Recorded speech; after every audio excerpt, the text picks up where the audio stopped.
finish up uyazi khambani like away KC Drill mfethu grand bab mfethu ku grand khamba kanjani kwena mfethu good to have you mfethu mfethu kade uyifisa le khathi ne solokho sangena ka 2020 baba it's been a while but I know mfethu ngiyasibona ukuthi isikhathi sihambe kakhulu manje sihambe kakhulu umsebenzi mfethu it speaks for itself ayikho into emnandi njengokuhlangana after some time sekune progress enkulu mfethu like how we've actually seen with you mfethu but how is life been lately mfethu angiqaba mangithi kulula kumnandi kumnandi phela ngoba sekunje yabo izinto esakade siyifisa ziyenzeka nesakhuluma ngako kuyenzeka exactly and it's amazing ukuthi you envisioned ukuthi kuzoba kanje usakhumbula phela bethu umuntu bethu ukafike with that glimpse of like an insight for whatever that you're actually planning to do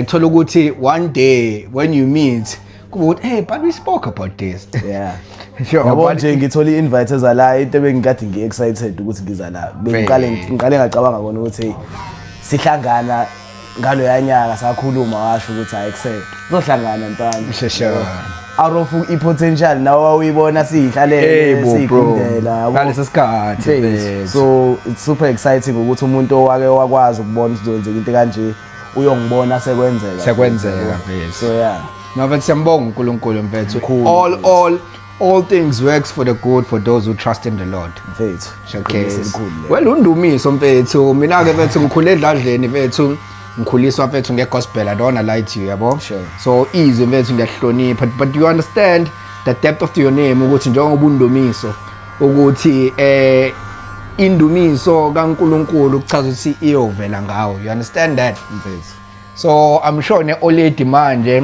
ngokubuka libuka ukuthi lamdumisa uJehova ngendlela impilo yakhe isikhule ngayo on how you've been able to unlock your potential and reach your dream yabo of which I'm sure ukuthi growing up fethu ubile nama challenges empilweni because awufikanga nje la izolo yabo all that we see now goes a long way so if someone were to ask you like ungekho kubantu so uba uKC Drill awuyiphendulele mfethu ukuthi wena actually who are you mfethu uKC Driller intwana encane yase Clermont kaDabeka to be specific okuwukuthi ngundumiso maphumulo abantu bangazi manje kuKC Drill angiqalanga kuKC Drill and actually le gama la KC Drill ngiyiqambanga I was named by a friend engaqala namcula angicabanga nokuthi I had a dream of wanting to be a musician yabo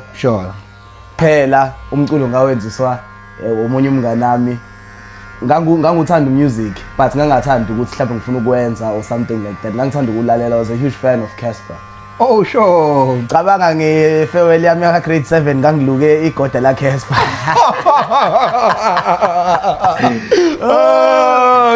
you crazy yo that's so deep and imagine bro ngiluke leli goda ngishaya ikhathi yakhe esikoleni ngaperforming ingoma za Casper unomanga yabo and music nguqala mina I think ngangifunda grade 5 but ifarewell ya grade 7 by then ngangisengicula but angicula ke ingoma zami ngacula eza Casper so you can imagine ukuthi I've always dreamt big ngifuna ukufana naye yabo Casper one day is going to call you for a beat manje ngisayifisa collab but to rewind back to the story a friend of mine went to music and into yangenza music mina was hearing a friend umuntu engimaziyo ivoice yakhe ngizwa ikhala efonini phezulu kwebeat I always thought ukwenza ingoma rocket science yabo you need these American studios and what not ukuthi kuze kwazi ukwenzeka kanti kuyenzeka nje mfethu and that's how I just started ukwenza music and ngiqala ngangu lyrical kid mfethu no mfethu I love the story and it's always very important to be inspired so yourself was inspired by Casper Nyovest. Casper Nyovest came in the game with a different approach. He didn't only influence through music, but he also influenced through a culture. He was able to create a room for a lot of independent artists, which he made successfully. And from there, it didn't just end by becoming a recording artist. He became a record label owner. So for you to start with that, like, inspiration, it surely speaks high volumes of your approach to the industry. Definitely. Ngimbukile uCasper Mkhula from nje eqala ngiqala ukumazi esakhipha oDakshebeleza, uKhusheshe and all of that music. Up until now, namanje ngisamfollow yabo, and I've seen progress, I've seen growth, and ngingasho ukuthi he's one of the people that I look up to. Even though mina ngenza igqom, but I look up to that guy because he's smart in the music. Uyawuhlonipha umsebenzi wakhe, uyawuthanda, and he puts in all the effort he can mighty uwenza something yabo. He's that dedicated, and ukupusha wakhe ku-equivalent to ama-results of life yakhe and where he is now. So nami ngumuntu ozibuka ngaleyo ndlela ukuthi the effort and the work that I'm putting in kuyo yonke into engiyenzayo has to lead me somewhere, and it has to lead me to the top, because that's definitely where I'm headed. Sure. Yeah. Nami nginephupho Sure. ngifuna ukulibona lifezeka. No, most definitely. Yabo, and have a living out of talent leli nginalo. So Right. yeah. No, I admire that, because for you to just decide to be inspired by a hip hop artist, whilst you are dominantly on the go music space, I feel like apart from what you're saying, I feel like there's a gap when it comes to great success stories that single-handedly, like, music lifespan wow as igqom yabo. Yeah. I mean, I don't wanna lie, I'm from the era of Osbukado yabo, Osbukado or DJ Leg, Sure. ama Root Boys, nama Cap Master. It was around 2013 2014 when igqom was growing yabo, and to not see the likes of like the pioneers, like to say Usbukado, in the mainstream right now, it speaks high volumes of how the genre doesn't have like that major like lifestyle creation, because abanye vethu they come and they don't stay as like consistently. We've only saw it now from the likes of like the previously known Distraction Boys, of which Q now is not only on a music scene, but he's also in fashion. He's got endorsements, and Gold is predominantly leading the gqom wave, So what do you think can actually differ from this new generation of gqom creators? Ukuthi kungapheleli ukuthi it's always about trending on TikTok, but we also need to build streams of revenue through the gqom culture, just like how Casper did it by being hip hop heads. Bethu ngizoyiphendula i-question yakho ngizoqala la. Mina igqom I'm fortunate ukuthi lona elingisebenzelile yabo. Sure. But bengenza amapiano and hip hop and other genres strictly because of lento ishoyo ukuthi igqom likhona limnandi bayalenza abantu, but somewhere somehow isini yegqom ayibanga true to some of the people abama pioneers okwakufanele silazi ngokuthi lifike ngabo yabo. And also into engangiyisaba ngegqom, I've always looked at ama-artist egqom ne-lifestyle around igqom, njengoba ngisho ukuthi ngumuntu ophuphela kude, ngifisa ukuzibona internationally, ngiphila nje nginomuzi imoto yabo, ngiphila impilo egrand because bayasebenza bafethi kanzima compared to i-return abanayo kumsebenzi abawufakayo. So ngifile ngathi igqom line-limit kwezinye zezinto kunala ngahamba khona, because mangathi uyabuka futhi nabantu abahamba ama-international tours and gigs begqom bayabaleka, whereas kuma-piano bayahamba bafethu and they are well off empilweni yabo. So I've always had that insecurity ukuthi kodwa ke igqom, and crazy because I'm from Durban nami khulele khona la eClermont, but bese ngumuntu ofola in love with ama-culture abanye abantu, because nami ngifuna ukuthi ngiphile impilo e-sustainable, ngikwazi ukuthi kube grand, ngingapheleli kuleso space engibona ngathi this is the pinnacle mhlambe for igqom. Sure. Yeah. And also going back to your question, I think mina mhlambe ama results from lento ibuzayo in the next 3 to 5 years kungabe sekukhona i-major shift because now abantu ekuyibona bakwi mainstream ukuthi futhi bama leaders of the sound bayasinikeza manje ama opportunities ukuthi sisebenze nabo baya showcase umsebenzi wethu bayawudlala so that alone gives a platform yokuthi nathi siyi youth eqhamukayo with ama sounds amasha sikwazi ukuthi sibe out there sibonakale umsebenzi wethu uzwile and also thina as the second wave njengeyintwana sazana before the fame and success so I believe it will be easier for us to keep on working together noma sekukhona asebephezulu because ama relationships akhandeke manje uwona esiphila ngawo hence ubona most of the time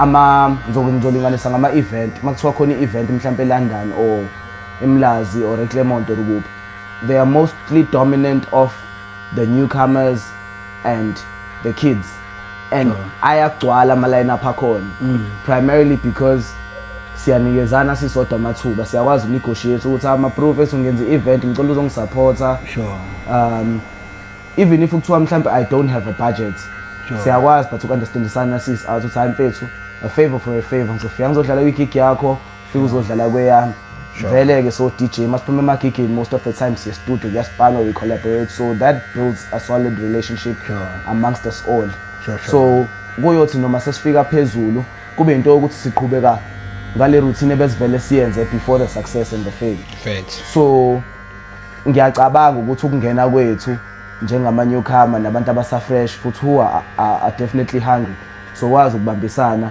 ebese sibone igqomu li-take over and get great again just like how it was before because abantu bayasho bathi igqomu what igqomu lifile igqomu never died yabo just that you were not yet in studio so abantu kwakufanele ngabe bathi they need i-change kwi-gqomu then bashifte to amanye ama-sounds safika ke thina wafika uKC kwafika kwenzeka njalo but no I love the articulation brother I love the intelligence yabo the way you approach each question and how you like always look for supporting statements so I love also how you've been introduced to the industry vethu kade ngibala the like of Bukhari and DJ Leg of which fortunately uLeg you've been under his wing for quite some time and he has played I believe a very great role into just grooming you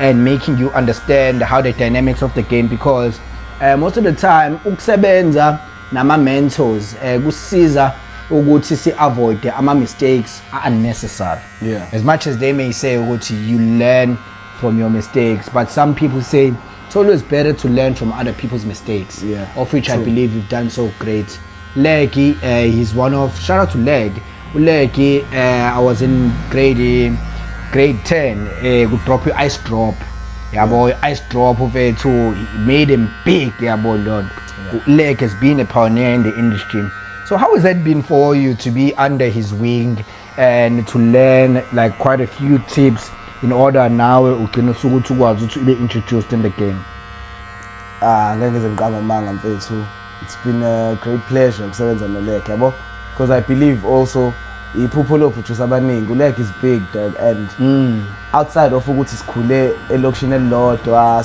sidlala ibhola sonke emgaqweni and what not but he's someone that I've always looked up to because even ngiqala music ngawuqalela kuyena e-studio sakhe ingoma yami yokuqala ngayirekhoda kaLeg and ube neqiniso kumina ngokuthi when I first started music first song engayenza he told me that day ukuthi hey dog you have potential and cabanga ngoba sasenza izinto ezingafani wenza iqomu ngangenza hip hop at that time rap so he then saw potential out of me rapping ngiraphela hip hop nakhona yena Israeli iqomu and he told me ukuthi hey if you keep on going and by the time yena he gets to where he is now izinto zimlungela he'll definitely throw a hand ngibambelele sisipane until things get amazing yabo so we've been living by that and last qale khona uqinisa ukwenza leyo nto siphile lawo magama inge-covid yabo i-covid wangibiza kushawa i-lockdown sasihleli ndawonye nje kwakhe sisipana and he released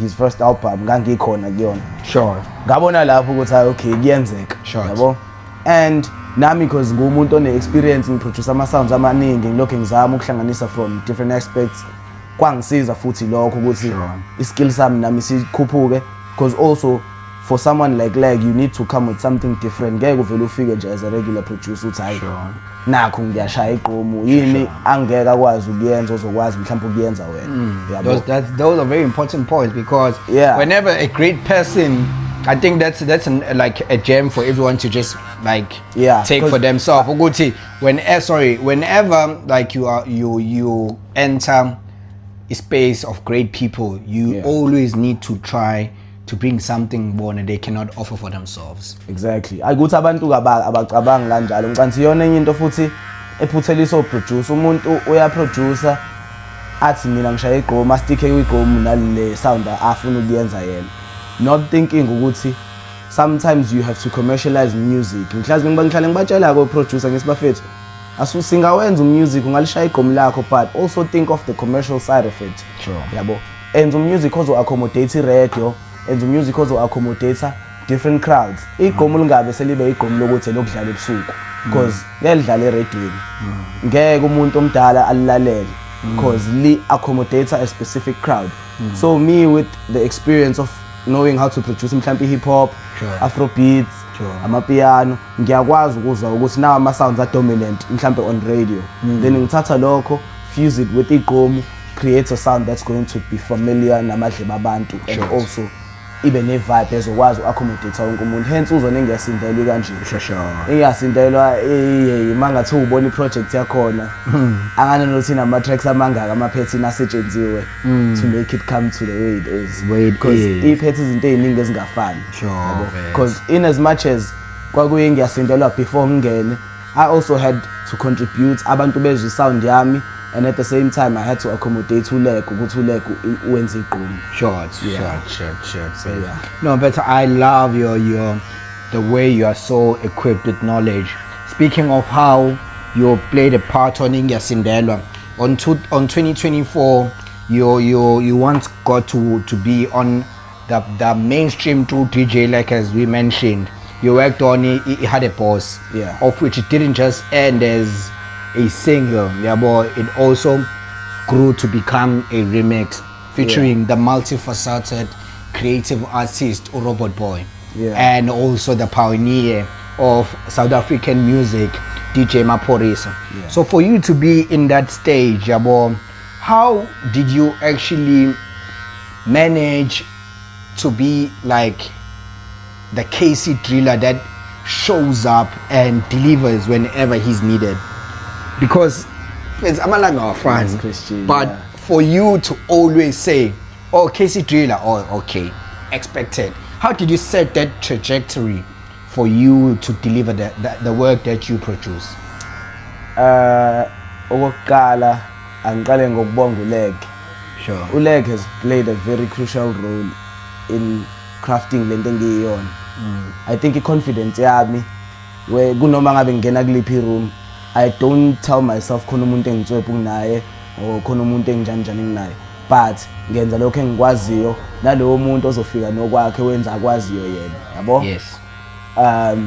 And that goes back to ukuthi when we got to Kaphori angizange ngi-intimidate ukuthi sikaphori khona u-X-Dark khona uMaphorisa khona u-Too Short ngoba ngajwayela ukusebenza noLeg and uLeg wangifundisa ukuthi unga-intimidateki noma ngabe ungena kuliphi room you must know that you are in that room because you deserve to be in that room yabo ubungeke ufike lapho ungakudeserve.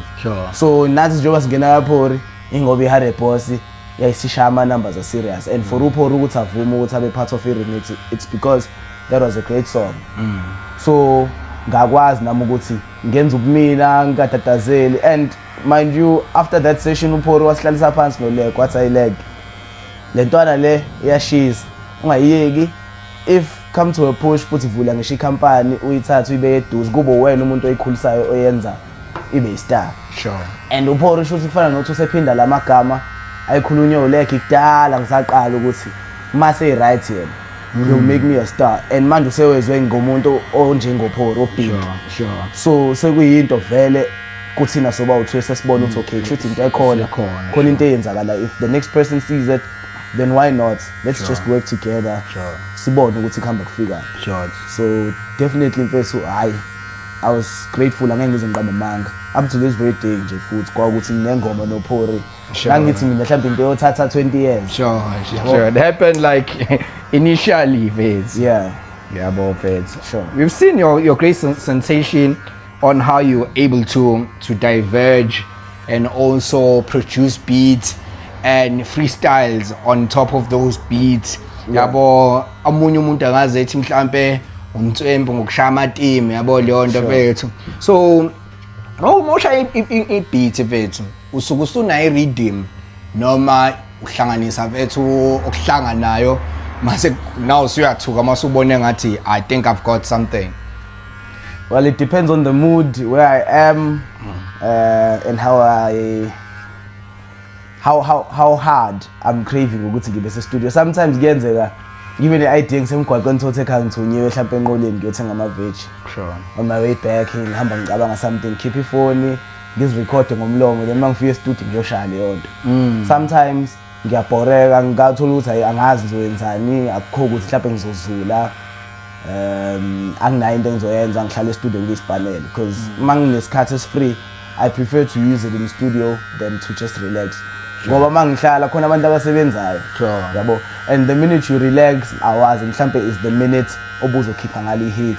Sure. Yabo, so I always tell myself ukuthi any spare time angispani unless sekuyisikhathi sokulala futhi nobuthongo buyafika then definitely. Sure. But ngumuntu mfethu ngiye ngithi ngiphiwe. Yabo, umkhulu wami kudala esayingane waye kwi-band. Oh wow. Oyirasta yabo. Sure. So waye kwi-band dlala isiginci ecula. So sometimes I feel like music ngawuphiwa spiritually because there's no way ukuthi every now and then mina ngicabanga ingoma and ngiyayicabanga ingoma yabo.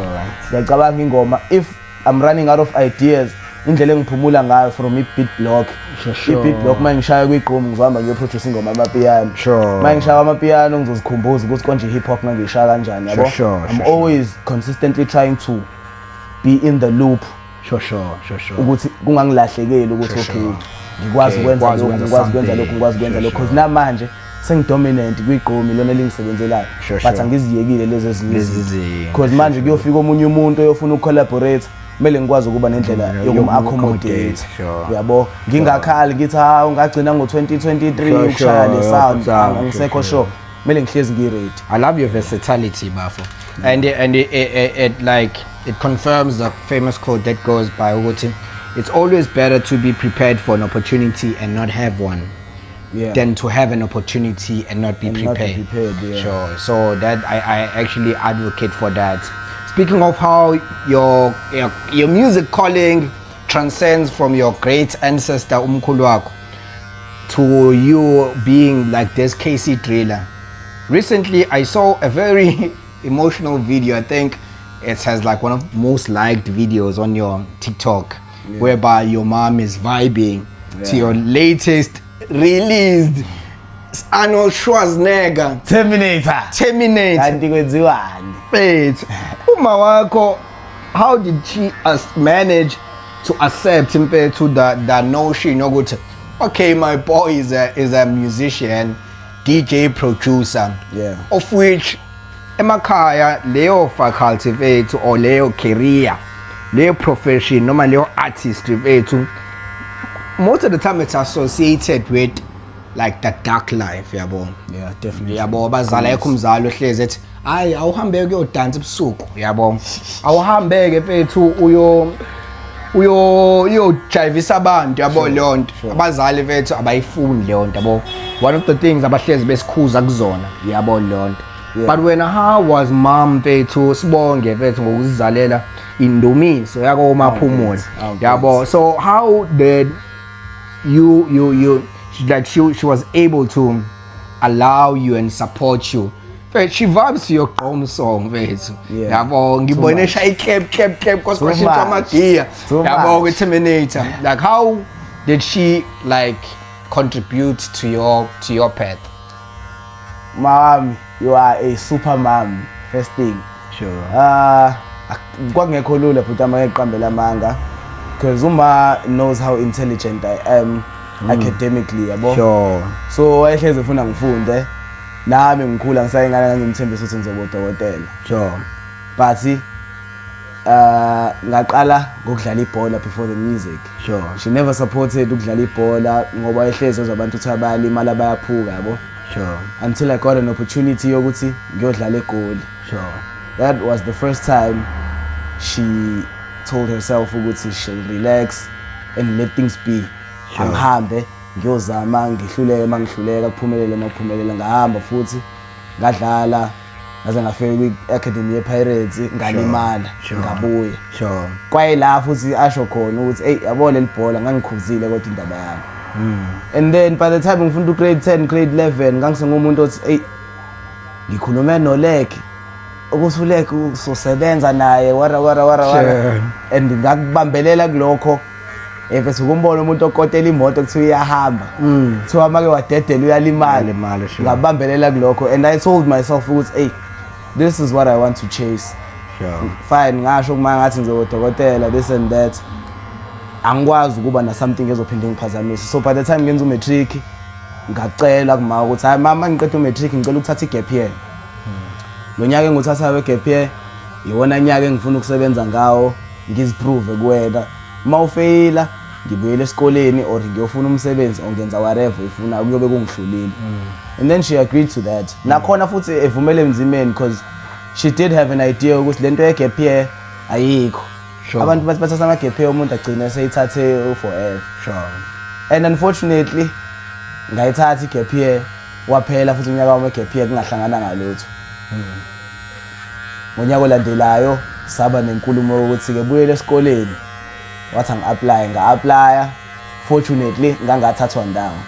Angazi fortunately because kube ngathathwa ngabe phela angisayenzi lento engiyenza la yabo. Mhlawumbe ngabe ngiyafunda ngi-3rd year or 4th year. Kwakunyaka wesibili ngangathathwa 3rd year nga-apply futhi ngangathathwa futhi fortunately nakhona. Ngonyaka wesi4 ngathi angi-apply-ke ezikoleni ngi-applyela ukusebenza angazi kwakhanse ngasithola isipani ka-Checkers kwamele ngiyoyenza i-training. So angi-apply ka-Checkers ngathola isipani kwamele ngiyoshaya i-training kwawukuthi u-Checkers engifake kuwona ukude nala ngihlala khona ngihlala eClermont ngangeniseka ngephutha kwase-Durban North. Sure. So cabanga mfethu yabo nakhona yayingavumi umdlozesi bese wawugoloza ukuthi ayayi lapho nayo into efanele uyenze wena. Ngifakwe ku-Checkers wase-Durban North ngiqale ngixakeke yabo njengoba ngilapha abantu kuthiwa sibani uhlale eNtuzuma u-Checkers sekufaka kona usemidway ngithi hayi shothi namhlanje ngizofaka la ePine Town eduze yabo evele ngikhonje eDurban North ngithi mina hayibo lapho kuthiwa ngosuku sinikwe iclip ama ngithi ngiyabala leli clip aliphelele ekugibeleni abantu bayabala ukuthi ha mina ngihlala la ngigibela ngo10 imali engibuya nayo ngosuku 80 akethi akuyilapho ngibuyele e-studio ngishaya ingoma kanti 2024 ngizoshaya iHarry Boss. I think iHarry Boss eyangivulela mfethu ukuthi uma angithembe yabo. Sure. Cause wathi yangathi ngishaya iHarry Boss kwaku October 2023. Sure. Yaphuma ngoJanuary 2024. And iphuma u15 January ugogo wadlula emhlabeni ngomhla ka30 January. Nakhona amagama okugcina ugogo washiya ngangiqeda kumtshela ukuthi gogo nginengoma etrendayo ku-TikTok kasha kanje washo ugogo wathi hayi ibusiso lezo kusazoba kuhle. Because ugogo mfethu wayegula yabo. So wayegadwe yimina noma abantu basekhaya yabo. So namagama akho okugcina mfethu ewasho ukuthi hayi lalela kusazonyiwa. It was out of ukuthi wayesengibusisa because ngangomunye wabantu ababemgade segula. Sure. And bro after that edlule emhlabeni ingoma ikaze futhi yahamba kanje yabo abantu babengijabulela ukungijabulela kwabo mfethu ngangakuzwa okudlula amagama okugcina asho ogogo engibusisa ukuthi mfethu kusazokhanya mfana wami ngihlezi kodwa ugogo wayehlezi ngibuza le ngoma zakho zingenisa nini imali ingena nini yabo. So umuntu oyehleze worried ngemali because uyabona ukuthi ngiyaphuma ngiyakama gig and at that time ngangakaziwe angiphuma ngiyogiga mahala yabo. So yonke just to get my name out there angikhokhelwa angitholi ngisho imali ye-transport thothi ngiye-requestela noma ngicela ukhanjiswa abangani bami bangihambisa. So gogo ehlezi buthi imali ingena nini and the last words she told me was that kuzokhanya ngizophumelela yonke lento engizama izokwenzeka. And right after mfethu edlule I had a boss ayikazi yaqila kanje futhi ngitsho ukuthi into edlula emfethu yawushawa wonke unyaka wa2024 cabanga ngiphume ngoJanuary saze sawufika naku December and yanominate wama Metro unfortunately ke sangawena khona iBrazil phela uBerries categories mincile namanje Saturday nawa ama Metro akabe nivotelile ngiyasindela stepping into that I love your story ngathi ngalokho esixoxile bafo mfethu how you articulate your conversation it speaks of ukuthi vele uma wayibona uhlakaniphile so usanga ushaya ubugotela mfethu yabo le niphathana trust me mfethu I see vethu ukuthi you're consistent yabo sure and consistency is key yabo because it allows you and enables you to persevere even when things get tough yabo sure so you've been working greatly on dropping heat yabo and last year we rapped unyaka differently wawuvula lowana lo uvalile vethu yabo mina I always work behind the creativity of ama-reels aseSlanga yabo so most of the time mhlawumbe mas-creator masishaya video uyale uthi umuntu uma uqeda kumshoot ziphi ingoma oyithandayo ufuna ngiyifake kwi-reel yabo mase bengena bezogunda yabo athi angifayile ngiyasindela yabo at that time I think it was like still leaked it was leaked angani yayisiphusha kodwa angani mayisiphumile yini yabo but it was getting that promotion yabo so people were like afethu ngiyasindela show and when I got to the song hayibo mfethu ngiyamuzwa uzinxumalo ayibhala isigubhu hayi bafo mfethu so mfethu how mfethu does it feel mfethu kuwena to have like a multi-selling song yabo because it's not ranked as just like a gold but it is platinum mfethu yabo lonto you just collected your black mfethu a few months ago and not only ukuthi kuphelele lapho yabo mfethu you nominated on the metros mfethu yabo and not that ukuthi mfethu you just like wedwa or no mfethu ngiphethe mfethu awu mfethu gorgeous hayi mfethu ispani mfethu salwa sisi sisiphezulu kakhulu effortlessly mfethu she does things effortlessly yabo lonto so take me through on how did you like take on the news of like getting the nomination yabo and I'm sure you've been guys pushing to kuhle kakhulu but before mfethu ngicela ushala la freestyle yabo la freestyle mfethu leyogcina mfethu yabo leyo nto mfethu leyogcina mfethu awufuni nginike masiqeda umcimbi vele seyishapa ngibona uyisho manje ngiyacela ungadini alright sithi sanibonani nayi le ngiyasindela nayi le ngoma yeneno milithiwe kumametro sacela sivote nisibeke phambili nolek yazelinye lamaphupha misibambisene sigalfest futhi amandleni abonakele ezweni lonke ngesimemo kuba Metro FM Awards ngenxa yothande nalvest mabusha isigubhu phezulu ngiyasindelwa benibuza ukuthi izokhuphula imut izofudumeza groove manje kazilime ziyetshe namavoti phambili mfethu amajokes esayidini intswempe engasidinga siphi athe useshilo udila wena ngabeka uzovota mfethu ngabuzo uqhubeka unginike lo luthando hlezi uthi alipheli mina ngizifisela ngabuka ukuthi ngishayisani award ukuthi lamlela igama lizeligcwala umhlaba isouth ushaya star 120 star 45787 hash upress 0 kabili press 19 ukhethi ngiyasindela esho po we got a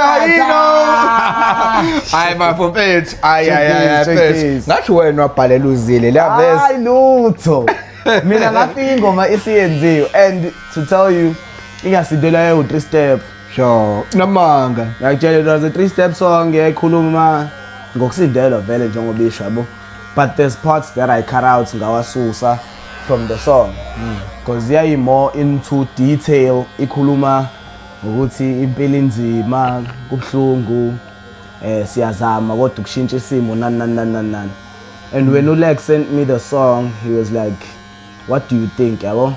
Because Ulek ushaya igqomu and Ulek umuntu esisharelana naye music, ngamsisa music, ashare opinion angisendele naye ngishare yami.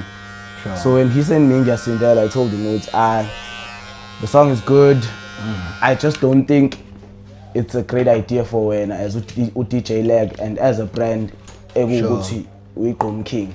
Sure. Shifter into 3 step. Sure. Just because you want to dominate. Wayibuyisa ibras. Yabo. Sure. Wase show ukuthi ayike ngiyayizwa lento oyishoyo.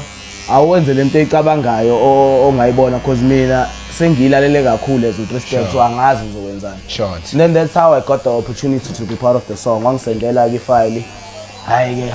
Sure. From lapho ka zange sabusa nake. Sure. And ngangikwazi ukuthi ukungayimiseli and give my best. Sure. Ngoba uziwa eqeda ngivunywa kabi ukuthi artist of the year yabo. Sure. So of course now that I'm also getting the opportunity, I have to bring my A game and njengoba bengike ngasho. Sure.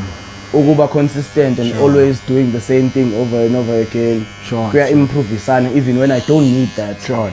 So ukwenza kwami and being part of that song kungifice kahle ngiready ngivele ngikade ngipractice opportunity ngekho njengalento kade uyisho ukuthi it's better to be prepared with no opportunity than to not be prepared but have the opportunity.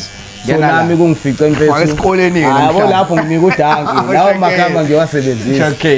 So kungifice kahle nami ngiprepared ukuthi bengivele ngiyispanela ngingalindele lutho olukhulu ngumuntu othi nje noma ngabe njani spana dog mawungekho right spana mawuhappy spana same as how kuthiwa mawungekho happy thandaza mawuhappy thandaza thandaza ngaso sonke isikhathi umthandazo awuna term and condition awunamude awunalutho so kwangifica mfethu and ngisho ukuthi kwase kuNkulunkulu wayesengibusise ethi boy thatha la because futhi le yanto ngifice kahle sengithi ngiyawuyeka umusic yabo. There was a time where I got depressed nje ngibona izinto engahlangana especially futhi after ukushaya hard boss. I think ipressure iyeke yathi ukunywa kakhulu because ngase ngicabanga ukuthi shothi ngi-one hit wonder ngishaya ingoma multi platinum uma ngirelease futhi after lapho sengikhipha ingoma ishaya 1000 streams ngiphuma ku more than 20 million yabo. So yangiphazamisa lento emqondweni. Fortunately ke ngiyasindelwa yangibuyisa emhlabeni and then kwayi-terminator right after ke manje abantu sebeyangazi bangijabulela bese nami sengiyayibona into engiyisebenzelayo and sengi-encouraged kakhulu ke manje. So yabo so no mfethu I think kumele sisithandaze mfethu kakhulu kungaqala because mfethu sometimes umuntu uyayiluza mfethu gratitude yabo because we normally compare ourselves with our previous work yabo. Ngoba usho nawe ukuthi there were times whereby you were just dropping songs and they were just getting those 1K streams kodwa ubuya ku 20 million and alibona leyo chat alibhalana masilithi ushaya ivosho yabo I understand there ukwenzeka kanjani but trust me yabo mfethu mina what I've learned in life is that esikwenzayo asikwenzeli ukuthi mfethu like not everything you do is gonna get that mfethu uyishaya lo trajectory ukuthi njalo uyazi mawukhipha but mfethu everything has a build up. Yabo people admire the consistency of u4 okay u3 okay u6 okay 7 okay 6 5 yabo that's consistency bruv. The consistency is not always hitting like 10 out of 10.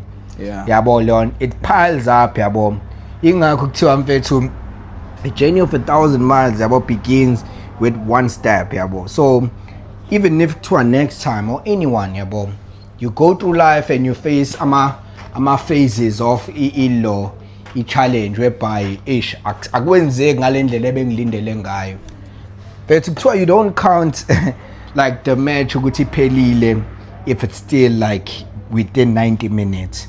Yabo you still can do something that can yabo mfethu iMadrid wayibona nawe mfethu 2 years ago kwiBayern unfortunately this time sishayile yabo but mfethu makusa 90 minutes mfethu as long as you can still be in studio don't ever allow mfethu the spirit of depression to come to your mind or your sense. Yeah. What will help you to always draw love and inspiration from people that are around you, family, your partner, your friends. Always look to get a sentiment of like a comfort from those people, not from results, but because obsession over my result is gonna always control your how you feel. Yeah, but always be driven, always be optimistic, but don't be like dictated by your delivery. Yeah, but because unezinto that beyond our control. Yeah, but so I feel like as the industry, especially entertainment, we've so massaged depression in such a way that says yes, good part of the routine, and it's a spirit, that we need to pray over, that we need to speak life over, that we need to take away part of like the formula of making it in music. No one deserves to be depressed, mfethu. Mina ngihlezi ngisho ukuthi sesiyayinika igama kanti kumele ngabe kade yakheswa. So nje mfethu, always learn to draw inspiration from people you love. Kungabi ukuthi wena uphila music ke yonke into icabanga iyohlezi no mfethu. So much like ngoba kade ngithi gratitude. If you can be grateful of life itself, because I was reading lately, I've been reading Think and Grow Rich, Napoleon Hill Uti. It's all about thoughts, and our thoughts are easily accessible. You can choose to decide how you want to feel. So you have a bad mood, you substitute it with good thoughts. Eventually you're gonna feel good of it. So we need to always stretch on how to always maneuver around this so-called demon to depression.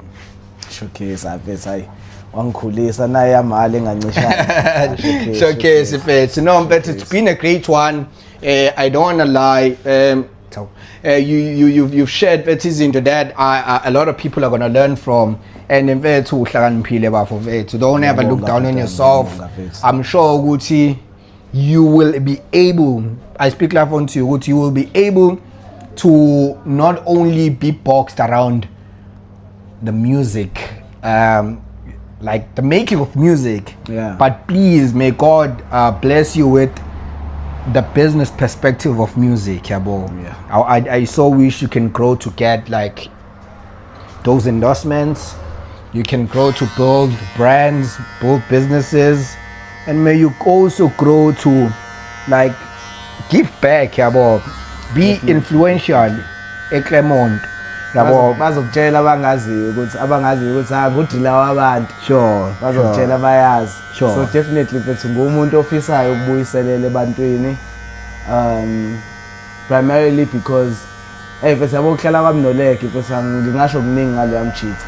Nanokuthi nami ngikhule ekhaya elinomndeni, ekhaya elinothando, so ngiyalazi uthando mfethu ukuthi hayi ugogo nomkhulu babenza kanje, oLady, uMamncane, iLukazo. So kukhuliswane ngothando, kuyanikezwana, kuyaphiwana, uyakwazi na ukuthi mawuphiwe uphe nolandelayo. And same thing na kuLeggy mfethu. uLeggy is the only person engazi ukuthi emhlabeni wonke uma ngathiwa izinto zibheka phansi, he's the first person that call ngimtshela ukuthi ijumpile and he would make a plan. So I'm grateful for umuntu kanje, and mfethu kungimotivate ukuthi nami izinto mase zigrand, do that to the next person, because sibusisiwe mfethu isandla esiphayo kunesamukelayo. And ubone uLeggy mfethu life yakhe nje. Akanawo mona, ufiselana konke okuhle, is always willing to help. So why not nami ngeke ukwenzela abanye abantu mfethu. So yeah, definitely, and ngiyabonga mfethu nakuwe mfethu ngiyibusisa mfethu, yabo. No, uNkulunkulu uzolenza icebo mfethu. Ungasabi mabizo phela bekumele mfethu ngikuchukushise mabizo, yayibona leyo nto mfethu, bekumele mfethu. So mfethu ithini mfethu i-plan outfits mfethu, awayichaze nje outfits ama-award yosha red carpet. Wena ngihlekisa ukuthi ngizobe ngidedele ufoma lawo ma ngagcina ukugqoka i-shirt high school. So hayi kuzobe kunca ngeke ngisanihlebele ukuthi ngizobe ngigqoke kanjani, kodwa boma taxizat Sure. uzoze Manje uzoliphethe mama. anginali Ngisho uma. hawu mafethu uhlale eCape Town Oh sure. mayisithi siyazama ukumletha ukuthi ahambe nami ama flights ayabiza njengoba kunalento ya Sure. but so ngisupporta khona lapha einkundleni zokuxhumana Sure. But no, but I say qhenya bethu ngawe.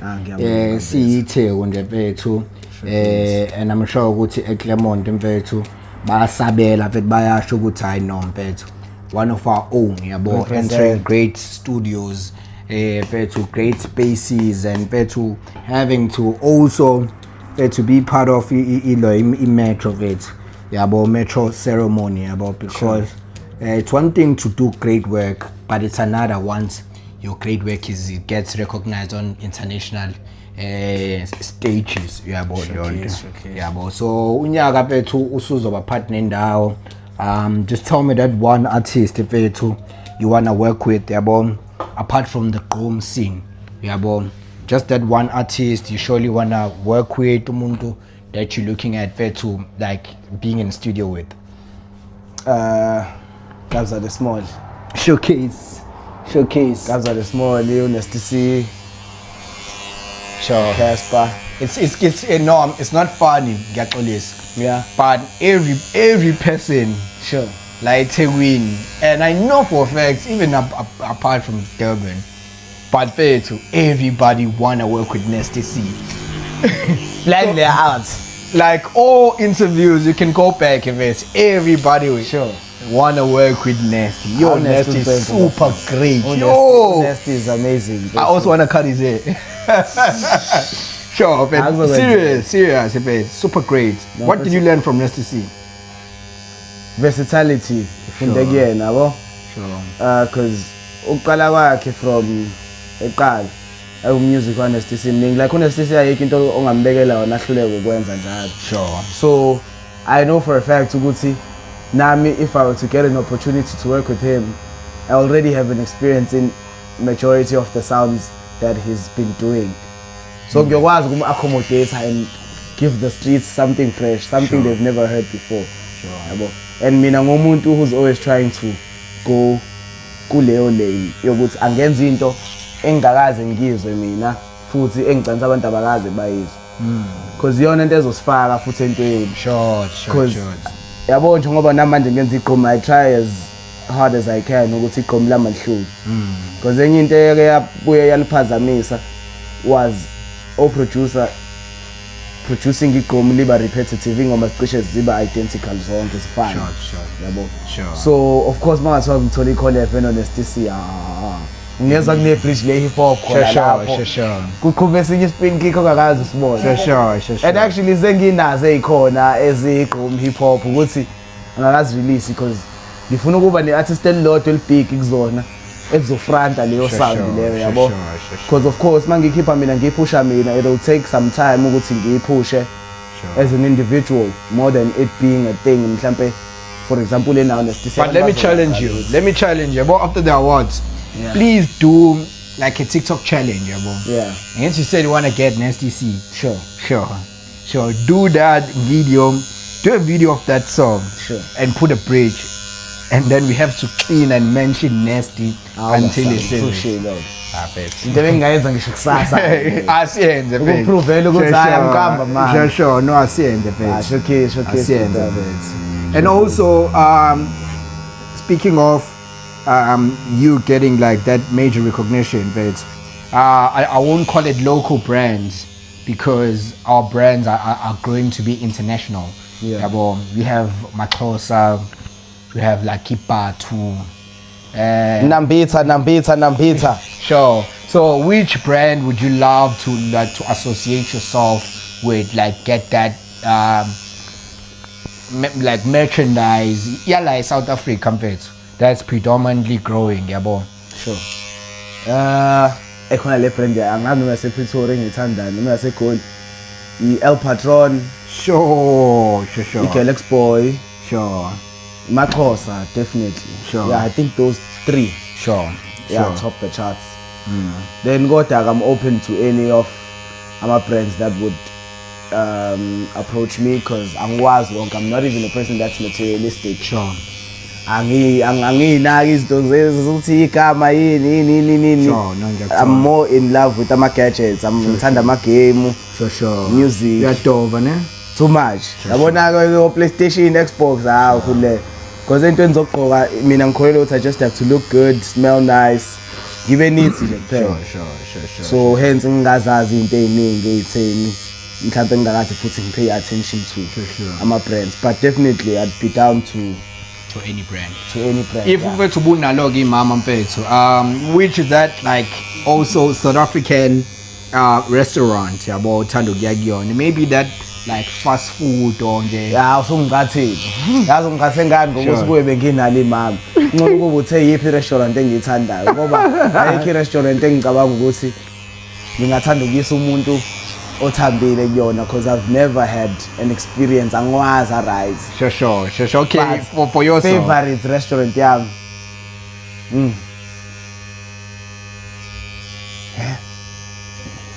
Ngithandani? Rocco Mamas. Showcase. We can have a back at here. Hayi bo kanjani? Showcase. Rocco Mamas. Okay, Rocco Mamas. So ngayo kuyishaya la challenge yama wings. Hayi ngeke iwing ngeke ngikwazi ukulenza hey. Bayabona ke bayaganga lapha na. Bayaganga ne. Ngeke ufuna usilimale. But I Rocco Mamas. Definitely bro. I'm sure mfethu khona leli teko mfethu othe ukhula. Wathi mfethu yabo lela teko mfethu ngizoqoqa not ukuthi iteko libizayo. Yabo but iteko olithandayo yabo. Like what's your favorite cake yabo? Wazi kahle ukuthi hayi umuntu meligqokile mfethu uzuye nakuyena type mfethu aqoqe kahle. Yazi futhi ami ngizoyiphoxa impendulo yakho. Sure. Ithiwa umbuzo wakho. Sure. Anginalo. Abantu bangishilo ukuthi angizazi izinto. Sure. Angikwazi amateko, angikwazi ama-in. Mhlawumbe uma ngibuza ukuthi yiphi computer ekungathiwa angizokutshela ungibuze okay, yiphi i-graphic card oyivumile? Ngicela ungibuze i-computer, angibuze i-component. Angizazi izinto. Kodwa ayabona ke ema-computeni. Sure. Mhlawumbe ngingakutshela ama-specs ukuthi hayi kusele. Sibo mhlawumbe i9. Sure. Sibuye graphics card mhlawumbe 8 gig. Sure. I-RAM basic minimum 32 gig asidlali lapho. What's this? Hawe ma, buka ngikhohle into esimple kanjani. But yeah, ngifuna into kanjani, ngifuna into ezodlala igame uyenze ingoma. Sure. Futhi mayenza ingoma ingalegi FLI nginebhadi we computer ngisebenzisa e-studio. Office cani ngithengele i-computer. Sure. Hayi computer ngiyisebenzisa iyasindelwa hayi ngestudio. Hayi ndabukuzana. Hayi sindelwa ke indlela. Sure. But yeah, please. Okay, no, that's great. Okay, so masithiwa manje singena TikTok yakho. Sure. Yabo, who's that one influencer or page ekuhlekisayo nje mfethu evalile ethi hey lo mjinto uyahlupha or hey yabo labantu yabo who's that one creator ongathi mfethu I know mfethu hayi mfethu ukuthi uyongishayela uvalo kwa lo mjinto engimncanyiwe yazi nje futhi ngisanda kumncanya mfethu ba makheke ukhekeke Silago slaqa sishaya inambitha amanzi akhiye sishaya ikhathi siyangcakaza nokami bethu umhlathe mbongozo ngumhlathe mbongozo